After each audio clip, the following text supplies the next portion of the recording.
What is going on, everyone? So got some pretty crazy times working through right now, but yeah, I went on my trip to Death Valley in late January, and it's kind of crazy looking back at those videos and seeing how things have changed so much in the world since then. But hopefully things will get back to normal in, I don't know, a month or whatever. We'll see, who knows. But my wife is now working from home. I do this the majority of the time as far as my own photography stuff, so I'm able to work from home. But yeah, so I know a lot of you guys have been affected by this, but hopefully we'll get beyond this and we kind of get back to normal at some point. Today's video, I want to talk a little bit about some of the frustrations I had on the first day of my trip to Death Valley. And some of you guys are going to be familiar with the process of working with large format. Some of you might not be. And so for those of you that aren't, this might explain a little bit why I was so frustrated early in the trip. And for some of you that do shoot large format, maybe explaining a little bit about what my technique was as far as metering and stuff will help you guys, because I know it certainly helped me for the rest of the trip. So let's take you back to that first evening when I was out on the salt flats. I had that scene set up and I wanted to shoot the photo in different stages of light. The first was when the foreground was still in sun, mountains and sun. That's the one I had the least amount of hope for, but that being said, there was some interesting long shadows and stuff that may have been kind of interesting. And also, if I was able to take a photo right as the light was transitioning from daylight to shade in the foreground, that would have been some really nice light. But that's a really hard one to shoot because it's so very fleeting. I also wanted to shoot it when the mountains were in sun, foreground and shade. And I also wanted to do a blue hour photo just before it fades to night. So for the first photo, that's the one I froze up on. That's the one I was trying to meter. I just wasn't acting fast enough to be able to photograph it. So I want to explain a little bit some of the hurdles I was running into that, which is, well, it's going to explain why I wasn't able to shoot that one that fast. So let's start by taking a look at a large format lens. So this is the exact same lens I was using that evening. This is a Fuji 240 millimeter lens, tiny little lens.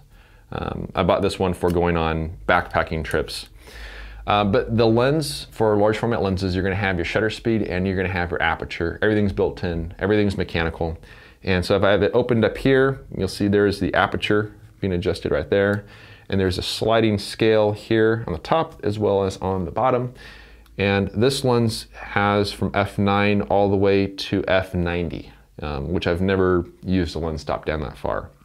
But it's marked in 1/3 stop increments on the lens, but it's sliding so you can go kind of anywhere in between. But the key thing is 1/3 stop increments on your apertures. If we look at the shutter speeds, there's a little dial we turn right here, and I have everything ranging from 1/500th of a second all the way down to 1 second. Then I have a bulb mode, and then I also have a timer mode. Now, these are going to be in full stop increments. So 1/500th of a second, 1/250th of a second, 1/125th of a second, and so forth, all the way down to 1/4 second, 1/2 second, full second. Now, most of the photography I do, if I'm photographing some leaves on the ground in Zion, I'm in some reflected light, my exposure times are going to be fairly long, maybe 4, 5, 10 seconds, something along those lines. So I'll throw it in bulb mode like that. And then, you click down the cable release and as long as you hold it down, just like that. If it's going to be a really long exposure, like minutes, and I don't want to hold it down that long, I can go in the timer mode where you press it once to open it and you press it a second time to close it.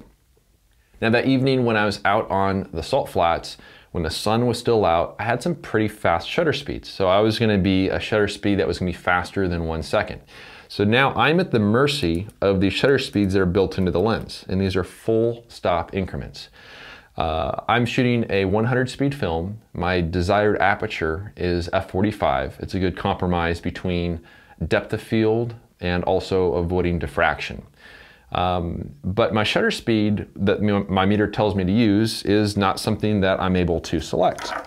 So if I go to my meter here, I'm just going to reset one of the controls here. Let's say, for example, it was telling me to use 0.8 seconds at f45. And you're thinking, well, that's pretty close to 1 second.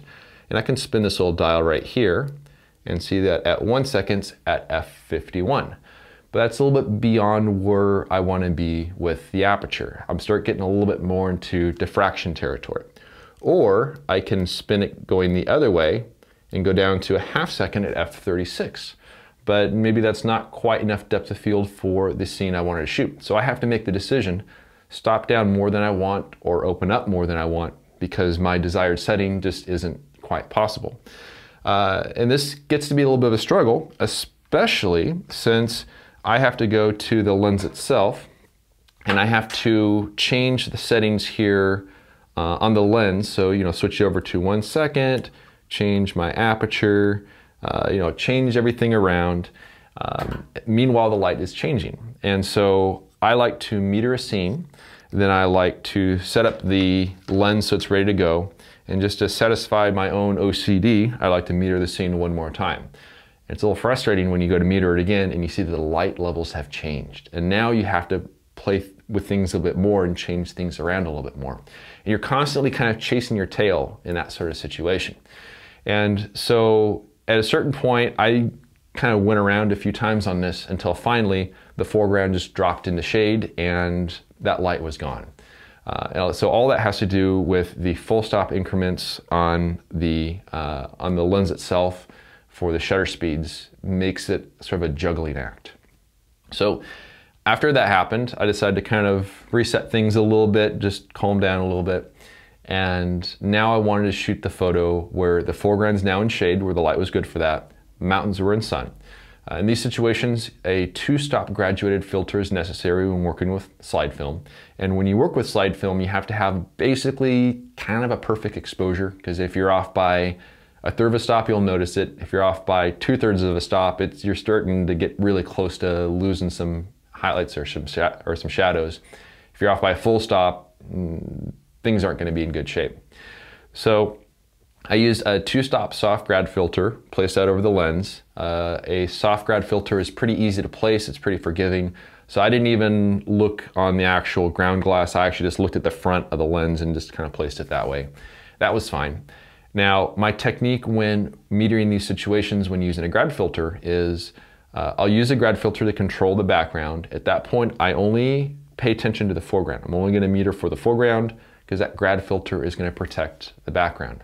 And also my general rule of thumb, a 2-stop grad filter is perfect for if the background is in full sunlight, like the scenario I was in, foreground's in shade.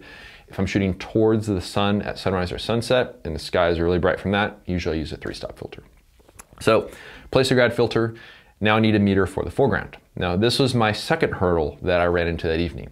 So I have this foreground that consists of really light colored salt, kind of a slightly darker mid-tone stream going through it. There's also some reflections and some water that's reflecting the sky. So my usual method is to spot meter the brightest area, spot meter the darkest area using my Signup meter here. I hit an average button right there. It averages the 2 readings. Then I can look through the meter and it'll tell me in there how bright and how dark every subject is. And I can use those numbers and kind of figure out where my exposure is.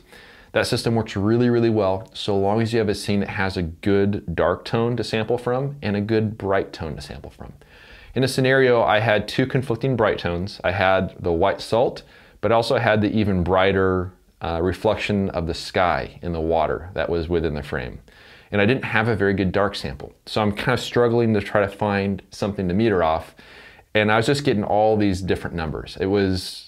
I had a hard time being decisive on it because no matter what I did, it just didn't quite work right. I exposed the first sheet of film and that sheet of film ended up being pretty heavily overexposed. And I had a feeling that was gonna be the case. I was just trying to fumble around and get something to work. But then I had the smart idea of taking my pop-up gray card right here. So it folds down really small to keep it in my bag. Pops open. It's made of a sort of plasticky, rubbery, weatherized material. It's white on one side, gray on the other, but also like that has the border on here with the white and black, so you can kind of see that in comparison to the gray. But I took this gray card, tossed it on the ground, and then I took my spot meter, metered off the gray, and simply went with that setting. That made life so much easier because I had a good neutral target to work with. It was a little bit on the bright side. I probably should have had the card angled a little bit to catch a little bit more light. but it worked really, really well in that scenario. I was able to quickly average that 1 meter reading and then look around and see how bright and dark everything is. That's also the reason why I very much prefer using a spot meter as opposed to incident meter. These ones, it'll give you a number, but you can't verify how bright or dark each individual subject is. But basically by spot metering off a gray card and then using the spot meter to look around the scene, you can actually get that verification. So those photos actually turned out pretty decent, and I was pretty happy about that. And the photo I shot in episode 2, I used the gray card trick, just had that propped up against the leg on the tripod so it was catching light a little bit better than the night before. And what I did on that evening is I took a 3-stop neutral density filter, I placed it over my lens because I wanted to shoot the photo just as the light was disappearing. And so you have this sort of in-between mix of light, which is very fleeting. I mean, it might last 20 seconds. It doesn't last very long. And so a combination of the gray card plus the 3-stop ND filter really helped for that scene. Because if I go to my meter here, and if I dial in some compensation of 3 stops, instead of being 0.8 seconds, I now have a meter reading of 6 seconds.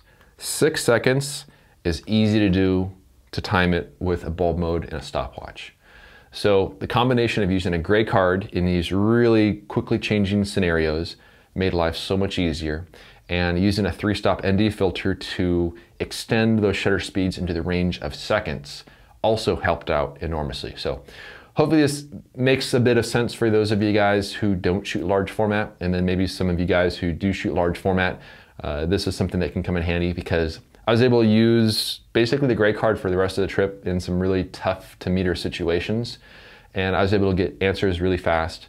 And also, if the number it gives you, if you're not completely satisfied with it, you want to be a little brighter, a little darker, you can just kind of meter it at a slightly different angle, get something a little brighter or darker, and repeat the process. But basically, working with the gray card and working with the ND filter, it helped out so much on this trip, and it really revolutionized the way that I'm gonna be doing things from here on out. But yeah, so crazy times. But I wanna thank everyone for watching, and we'll see you around next time.